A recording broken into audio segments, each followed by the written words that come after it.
Bank বা ব্যাংকের নিয়মগুলো কি শুধু গরিব মানুষের জন্য নাকি?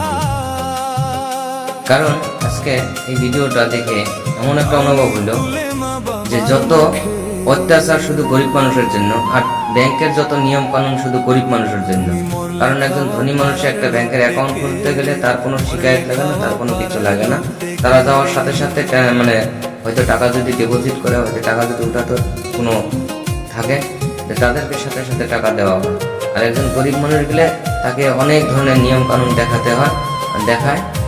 তাই একজন গরিব মানুষ একটা ব্যাংক অ্যাকাউন্ট কিভাবে খুলবে, এই যে একজন ভাই তার বোনের একটা অ্যাকাউন্টের যে টাকাগুলো আছে সেই টাকার জন্য যে ব্যাংকে যায় বলছে, হয়তো তার মাথা, হয়তো শিক্ষিত যদি থাকতো তার মাথা কিছু না কিছু একটা আসতো।